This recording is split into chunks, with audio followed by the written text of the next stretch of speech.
In 1959, the CIA is confronting a new enemy, Fidel Castro, the man who threatens to spread communism across America's backyard.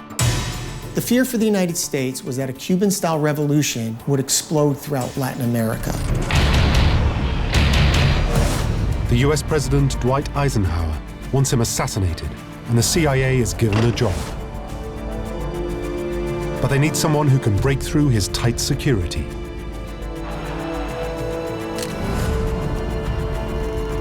Their unlikely weapon, a 19-year-old woman named Marita Lorenz. She was the natural choice because she could get through all of the protective layers that Fidel had around him, and she could get into his bed. This is the story of one of the most extraordinary CIA operations of them all. It will involve the mafia, a Watergate burglar, and Castro's lover. He looked at me. Did you come to kill me?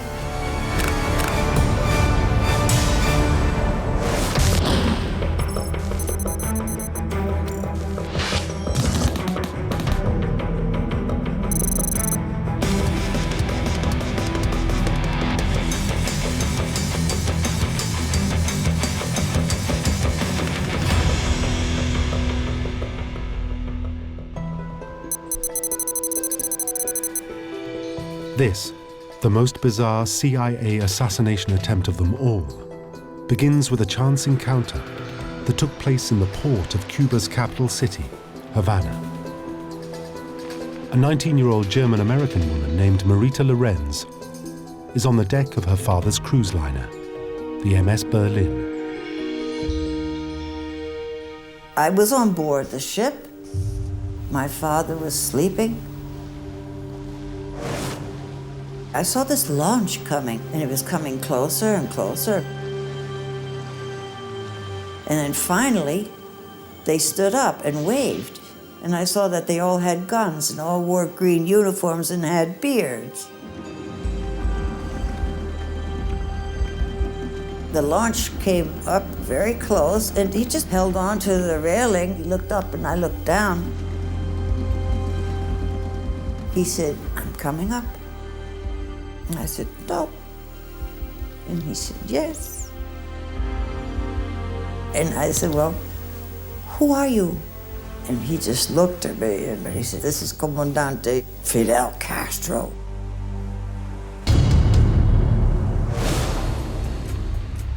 Fidel Castro is the most notorious revolutionary in the world. Just 1 month earlier, at the age of 32, he seizes power in Cuba in January 1959.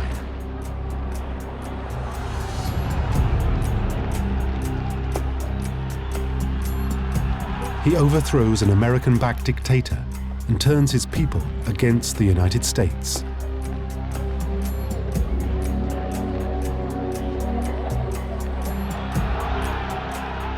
Castro becomes Prime Minister of Cuba and forms a close economic and military alliance with the Soviet Union.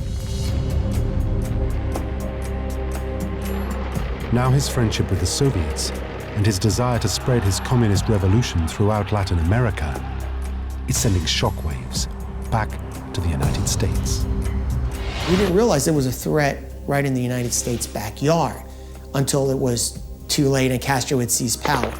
We had to focus our attention because this had the potential to become a communist base in our hemisphere.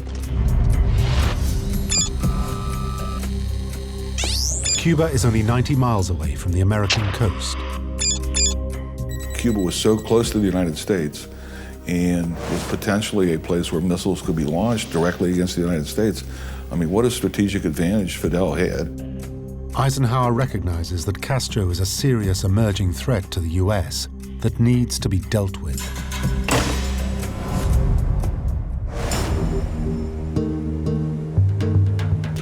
But the young Marita knows nothing about this man who's about to come on board her father's ship.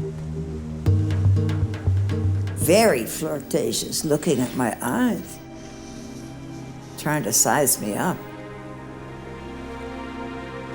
As they come together, 19-year-old Marita Lorenz is swept away by Castro's charisma. And I saw his eyes, and that was it. Lost in love. I fell in love. And that's the first time I kissed him. And then my father stormed in. And that's that picture of me sitting at the table with the first officer and Fidel, and immediately I pulled my hand away so Papa wouldn't see. Marita's father invites Castro to stay for dinner that evening before he takes his ship and his daughter back to New York. I remember standing on the top deck when we pulled out of the harbor and missing him and feeling terrible. I've got to see him again. As soon as Marita returns to the city, Fidel Castro calls and invites her back to Cuba. This is the beginning of a passionate love affair. I hadn't even unpacked. He said, "How are you? I miss you." And with his bad English, asked me to come back. I send you airplane, and I ended up back in Havana with the same suitcase I hadn't unpacked.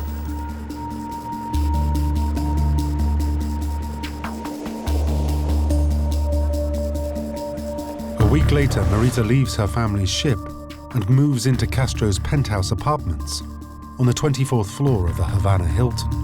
I felt absolutely terrified, happy, frustrated, crazy, and defying my parents without telling them. I felt very guilty.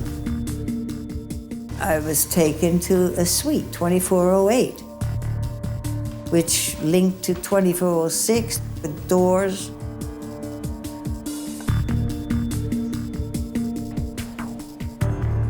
The first thing I remember, the smell of cigars. This is his place. I look around and there's all his uniforms and this beautiful music. It was a record that never stopped. It played over and over and over again. And boots turned upside down and ashtrays with cigars in it. And then I see toys. Little tanks.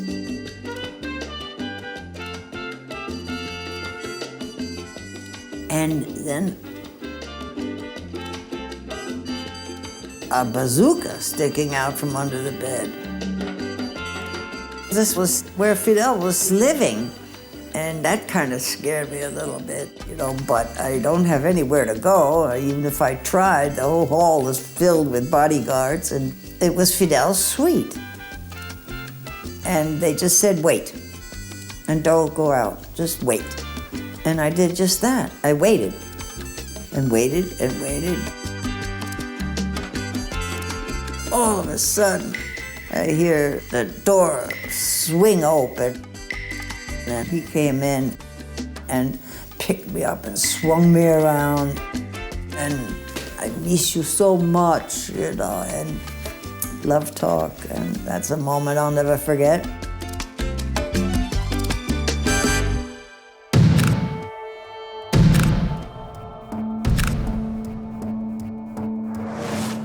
The CIA has been looking for ways of getting to Castro, and they've just stumbled on their first big break. It would have very close access to Fidel. Fidel, I'm sure, had very, very tight security. He would have bodyguards with him, a protective detail wherever he went. Oh, Fidel Castro, from the very beginning, enjoyed very, very good personal security. Very good. It's comparable to the best anywhere in the world. He created one of the world's best intelligence and counterintelligence organizations. Back in Washington, CIA agents realize that 19-year-old Marita Lorenz may be exactly what they are looking for.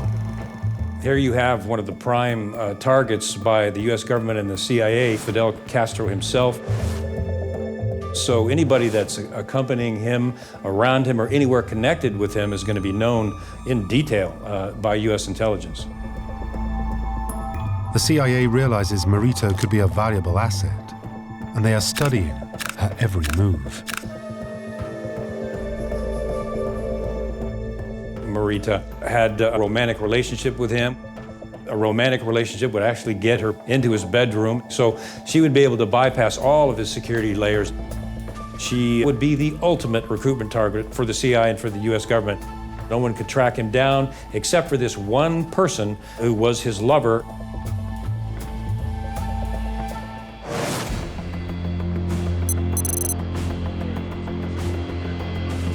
In April 1959, Fidel Castro is invited to the US by the Society of Newspaper Editors. Castro accepts the invitation, hoping to win over American public opinion as tensions between the two countries steadily rise.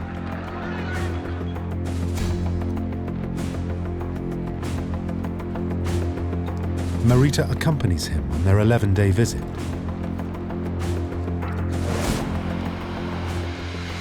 The CIA is, of course, there too.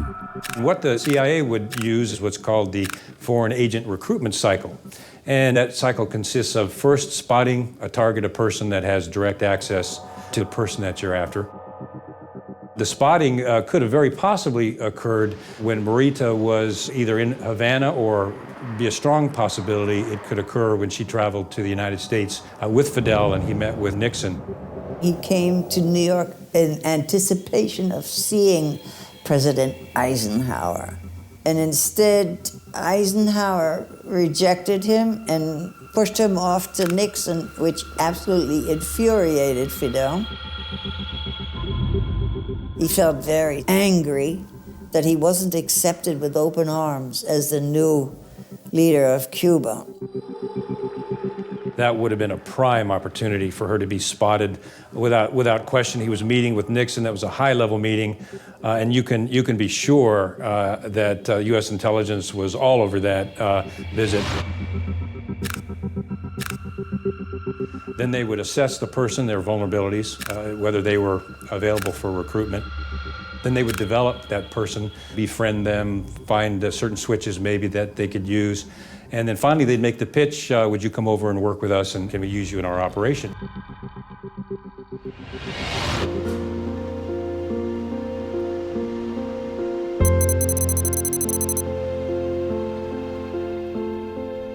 After 2 blissful months, Marita learns that she is pregnant with Castro's child.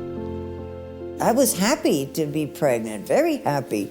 I wanted it. I wondered what it was going to be. He said, oh, wonderful. Half German, half Cuban. I said, and American. And he was very happy. He said, now I have to build another hospital.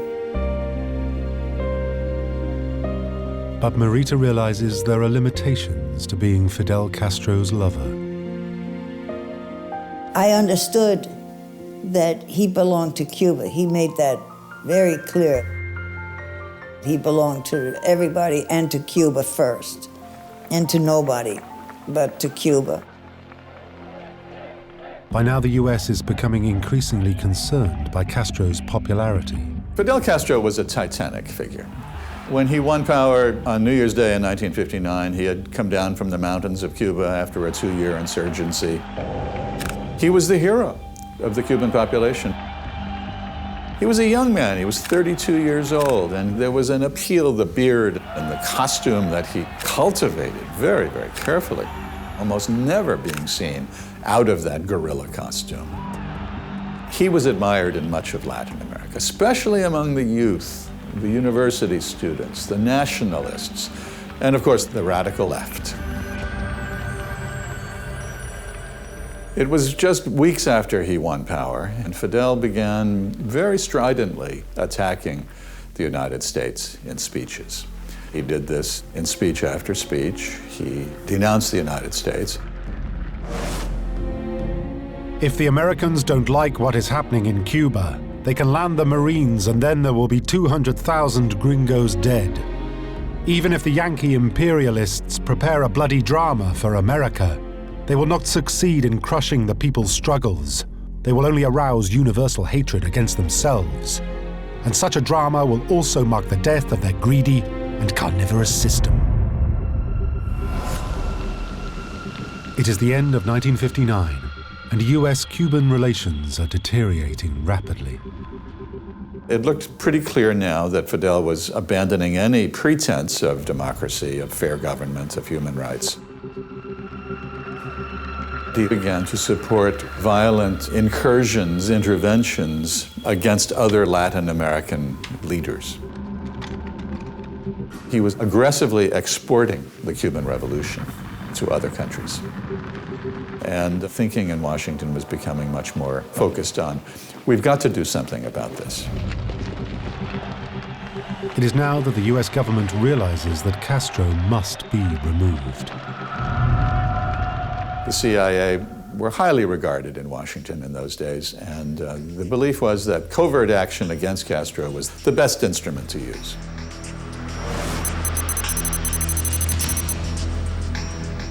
What happens next is a bizarre and strange mystery, but one that eventually leads to Marita being put in contact with the CIA. Marita is alone in Castro's penthouse apartments in the Havana Hilton. The birth of their child is predicted for the beginning of December, and Marita has just ordered her room service breakfast. Everything was fine. Getting big, getting ready for the baby. I had ordered breakfast, and I drank the milk. I felt dizzy. I said, well, maybe this is just because of the pregnancy. But no.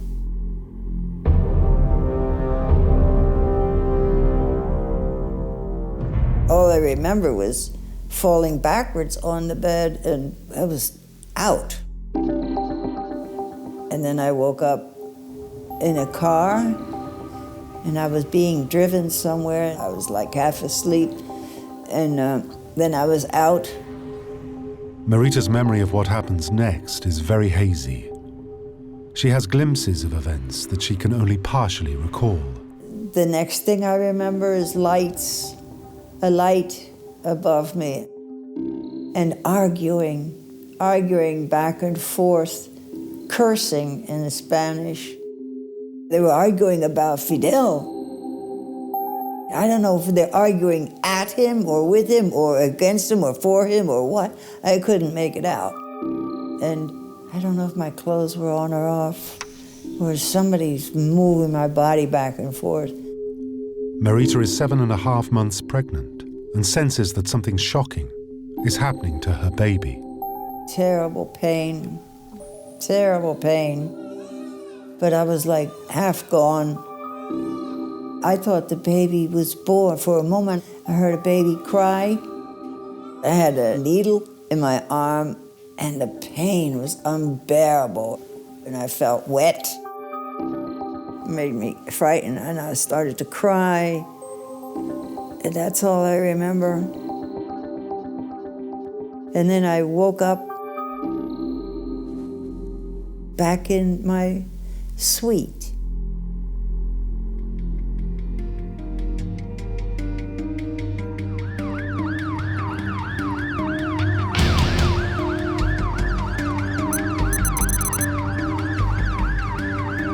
Marita is so ill, one of Castro's aides arranges for her to fly back to New York for urgent medical treatment.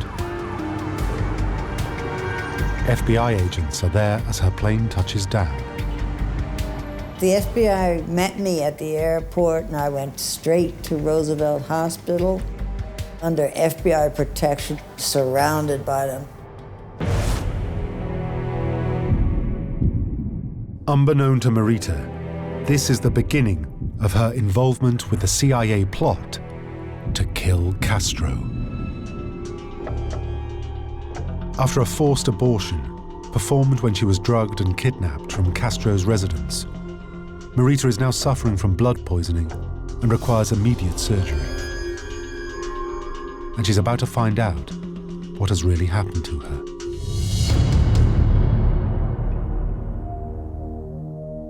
It is apparent that she underwent a forced abortion in Havana.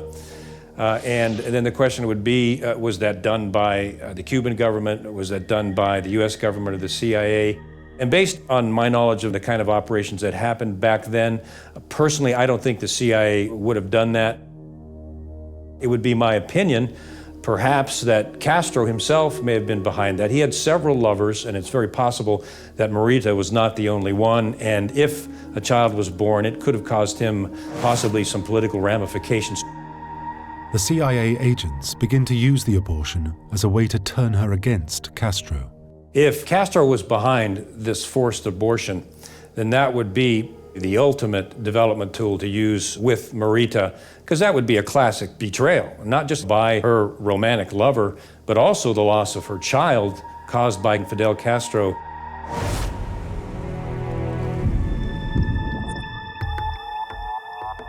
The CIA now initiates its plan to turn Marita into their assassin. The next step in the recruitment cycle is called development. And at that point, they would approach Marita and begin developing her. First, the CIA agents play the good cop and try to win her confidence. After the hospital stay, I was allowed to go home under 24-hour guard and recover physically and mentally and emotionally. Had the agents around me every day giving me so-called vitamins.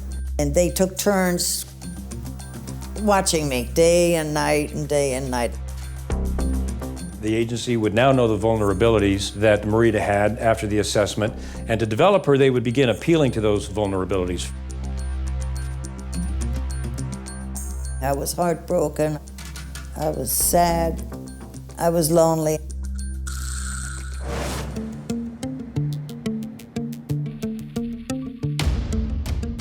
She was betrayed.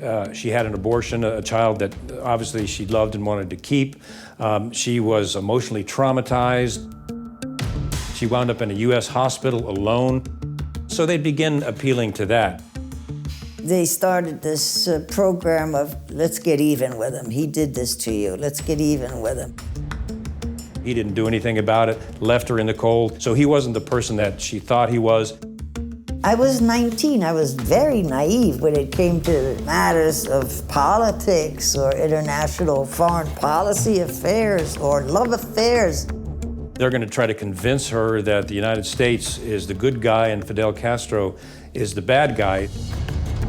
They repeated things over and over and over again about Fidel doing this, Fidel that, Fidel this. I would have these crying jags where I would curl up into a ball and cry my eyes out and wanting the baby and throwing things, you know, and they would give me pills to calm me down. They would say that's the anger coming out and you have to do something to get rid of that anger, you know.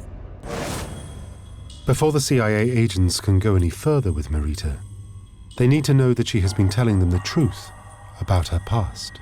The next very important step is you have to vet the person, the target. It's critically important because we've had many times, many cases where a person has come over and they've become a double agent or were a double agent.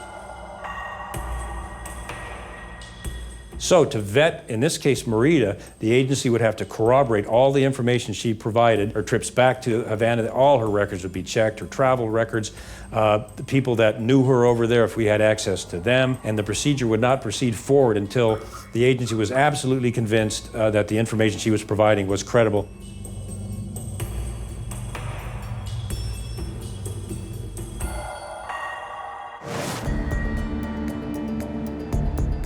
Having worked on her personal relationship with Castro, planting the seed that he is the bad guy, they now need to get her on their side politically. The CIA agents begin to dig deeper into Marita's past.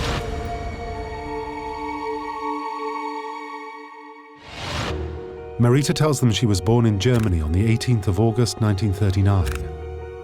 And 2 weeks later, her country invaded Poland. I'm a child of the war. All I remember is hard times. The agents learn that her father, Heinrich, was a German submarine captain. Marita informs them that her mother, Alice, was a spy for both the French resistance and the British intelligence during World War II. My first memories of her were in the basement where she would do Morse code, da-da, da-da-da-da-da. She tells them that in 1944 her mother's cover was blown and that she was thrown into the Nazi German Bergen-Belsen concentration camp. Marita, then only 5 years old, accompanied her there. I was incarcerated in an SS home and then transferred to Belsen. At the end of the war in 1945, the Belsen concentration camp was liberated, and Marita says she was finally rescued. It was this British ambulance driver that found me half dead under a bunk in Belsen and pulled me out.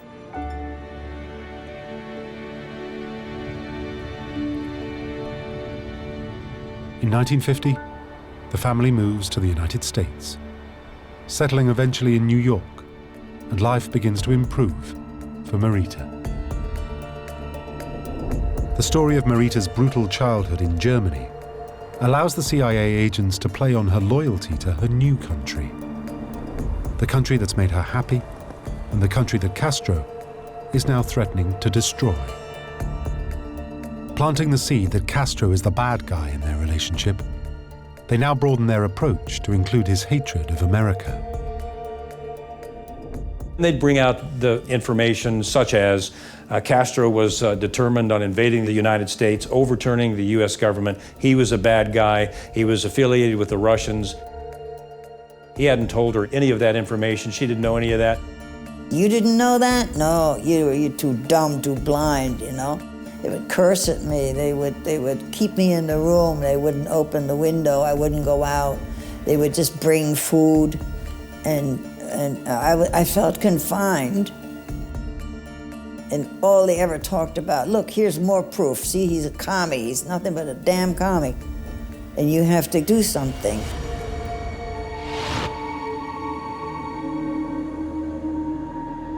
Having now softened Marita up, the agents come clean and ask her to join them.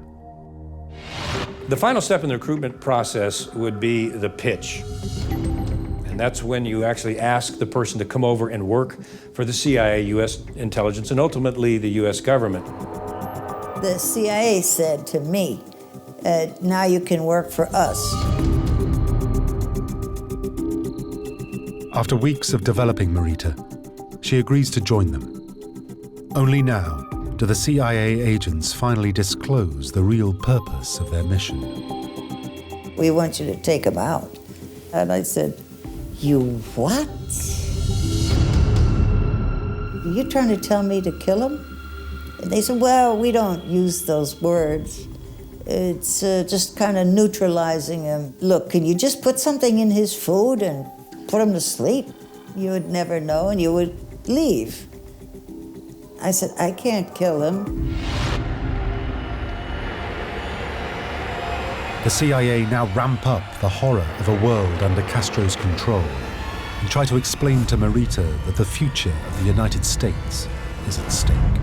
They would have to have her so convinced that Castro had absolutely betrayed her, that his sole aim was to invade the United States and overturn the US government, that the lives of millions of American people were at stake, that the US Constitution was at stake, and possibly a nuclear war was at stake. And she was one of the only ones that could stop that. And I started to believe them. You're going to be a good citizen, and I wanted to be good. I didn't want to be bad. You have to do this. You have to do this not just for you and your freedom, but for the United States and the people in the United States. 90 miles away, you know, that's how close he is. You could almost walk there, you could jump a puddle, you know. That's how close he is. Just think of it, Marita. You will save this country from the evils of communism. And how proud my mother would be, and how proud we would be. And I would have a star in the CIA building in Langley. Eventually, it seems the CIA tactics have worked. They slowly convinced me, and I said, well, maybe they weren't all that wrong. If Fidel's unpredictable, you could push that button.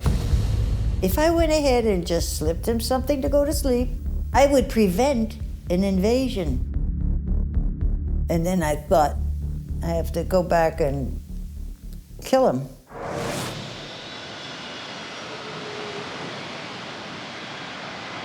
Towards the end of December 1959, the CIA needs to be sure that she's a willing agent, so they send her back to Cuba.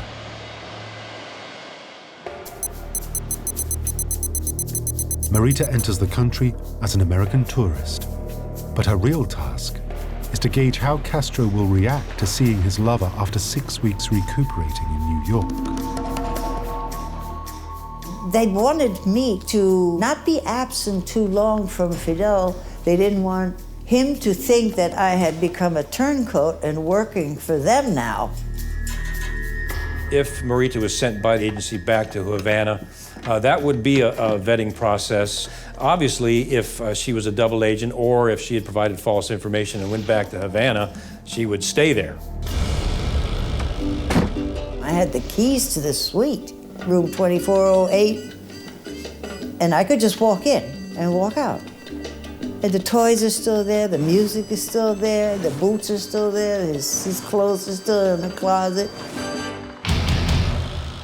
So if she went there and she behaved the way that her handlers in the U.S. had told her to do, did the things that they told her to do, and then if she came back, then that would be a very, very good indication that she was indeed now properly assessed and recruited. Marita passes the test. The CIA now prepares the assassination plan.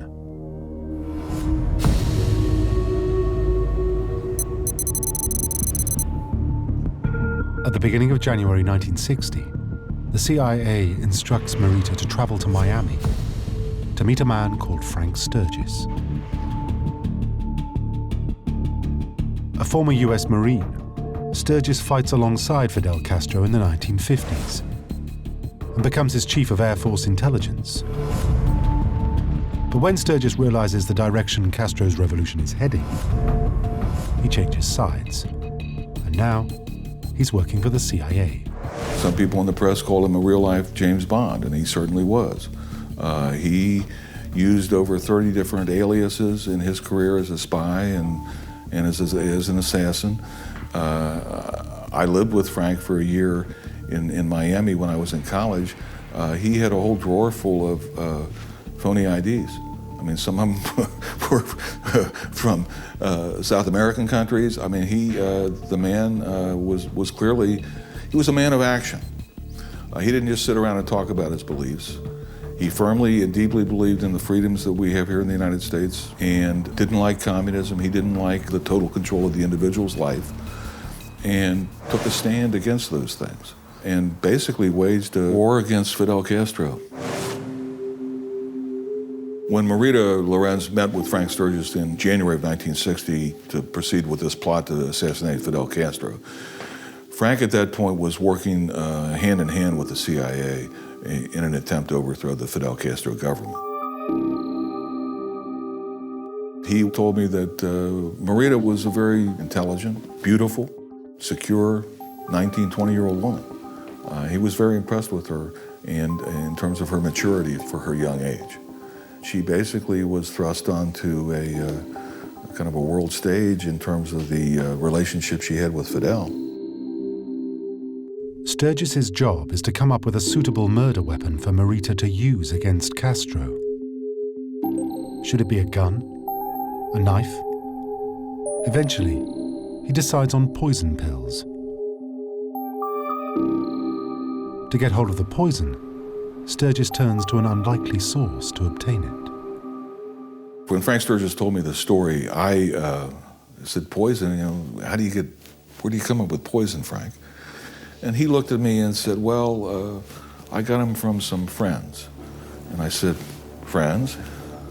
He said, let's just say close family of friends. And of course I knew he was talking about the mafia. The thought that the CIA working with the mafia is not such a far-fetched idea. The mob had controlled much of Cuba's gambling interests for 50 years. But when Castro came to power, he kicked them out. The mob knows that if Castro is taken out, they can move back in.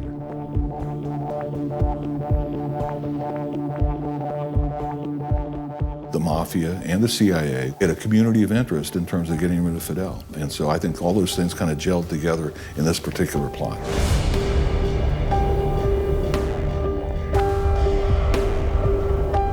It is clear, and there is documented evidence, that between 1960 and 1965, the CIA did approach the mafia to obtain the poison pills to use against specifically Castro.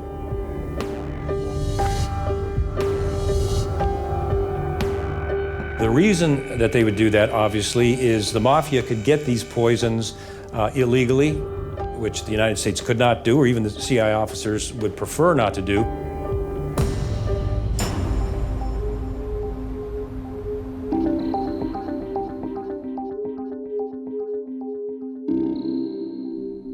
Sturgis gives Marita the pills containing botulism toxin.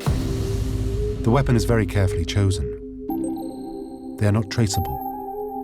They would dissolve completely and invisibly in liquid. There will be no odor or taste. Critically, they will be easy to use for someone emotionally involved, because the death will not be unpleasant.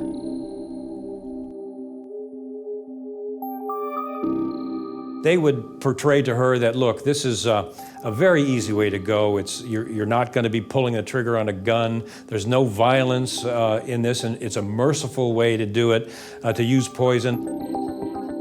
Really, this is the most painless, soft way to do it. Castro won't suffer at all.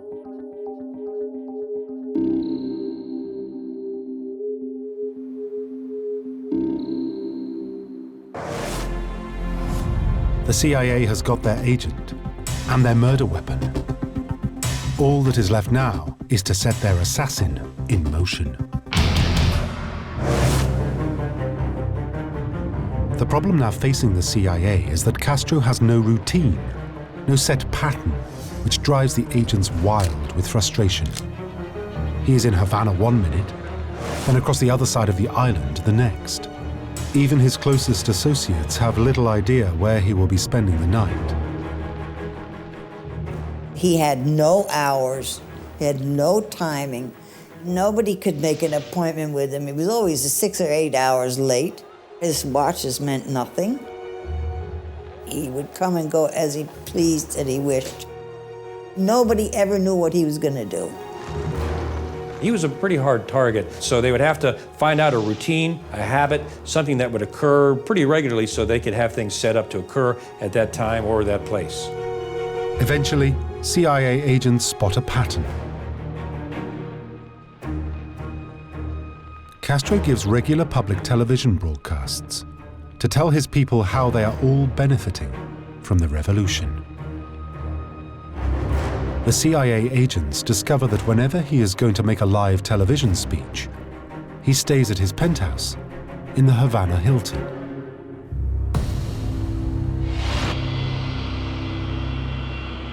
Just after New Year, the CIA sends Marita back to Havana to assassinate Castro. She is told they have intelligence that he will be at the penthouse that night. This was one of the most tense times in U.S. history in terms of intelligence and military involvement in the Cold War, our relations with Russia and their connection to Cuba. So this operation would have been of utmost importance to the CIA and to the U.S. government. I was in the plane. I was going to go to kill Fidel, you know. The pills made me nervous. Marita, terrified she will be stopped going through customs, decides on an extra precaution to try and conceal the poison pills. I went into the bathroom and I put them in a cold cream jar. And I felt better. I felt I'd be okay going through customs. The 90-mile trip from Miami to Havana takes about 30 minutes. Marita makes it through customs unchecked. It seems her trick with the cold cream has worked. Marita now heads to the Havana Hilton and Fidel Castro's penthouse suite. I felt important. I almost felt like I was in a grasp that I couldn't get out of, and that I was going to be saving American lives if I took this one life. I walked right in and snuck in the bathroom, closed the door, hoping Fidel didn't walk in right now. I was nervous because I have this man's life in my hands, all because of these little tiny pills. My heart was crying.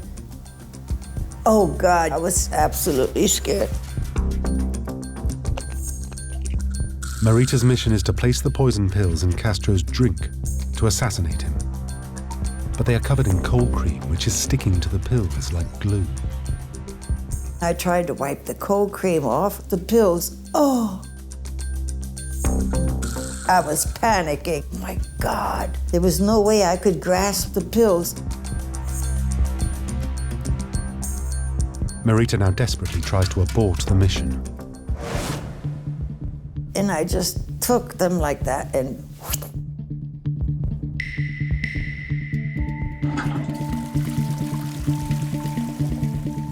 they wouldn't go down, and they kept floating. I was panicking. I thought I heard the door, and Fidel was coming in. I kept pushing the lever down, and one went down, and the other one didn't.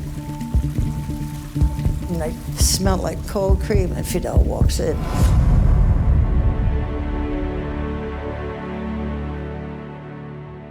I said, Fidel, I love you, I'm back. I'm gonna stay, this and that, you know. He lay down on the bed like nothing. He said, you're back. What you been up to, hanging around those Miami people? And when he said that, oh my God, he knows. He knows.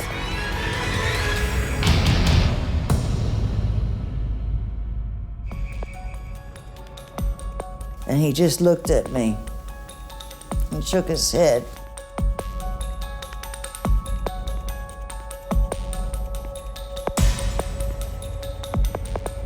And then he just took off the gun belt and threw it over the lamp. And he took the gun out of the holster.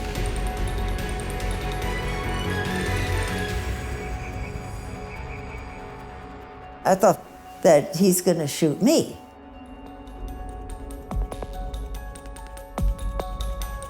But then he flipped it around and he gave it to me. He looked at me and he said, did you come to kill me?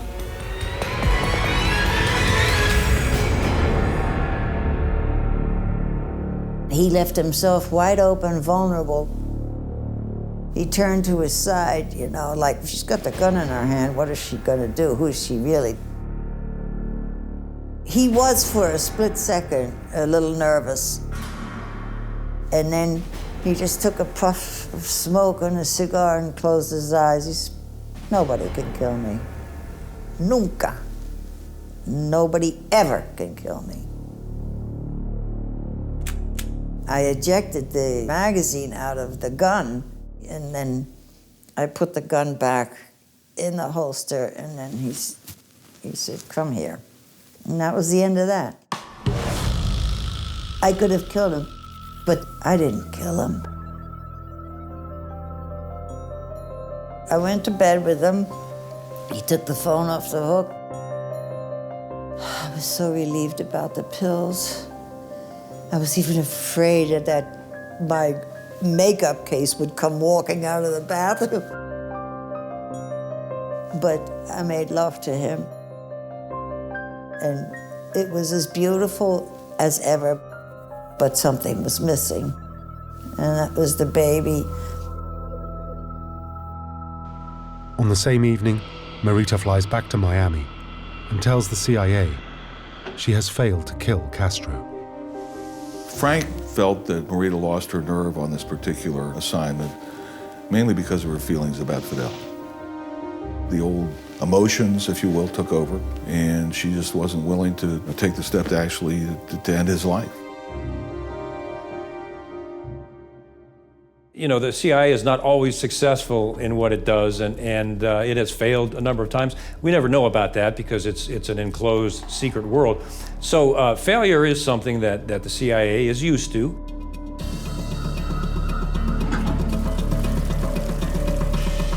So if Marita was not successful in her operation, the agency would just move on to the next plan.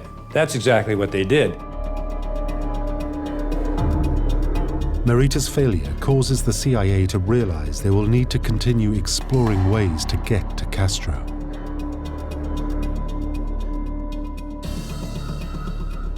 Marita's was the first assassination attempt on Castro's life, and is the closest anyone has managed to get to him. Since then, there's been an estimated 638 plots to kill Castro, ranging from an all-out invasion to exploding cigars, poison pens, and sniper attacks.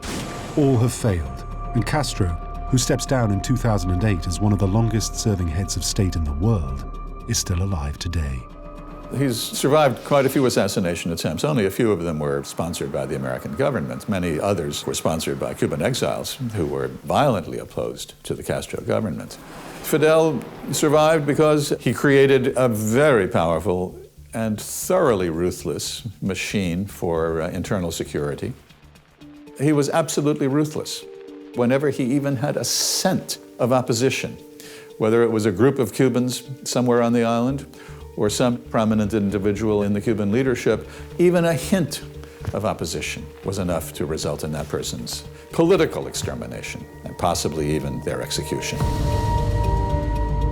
The year after Frank Sturgis gave Marita the poison pills, he helped plan the CIA-funded Bay of Pigs invasion of Cuba to overthrow the Castro government.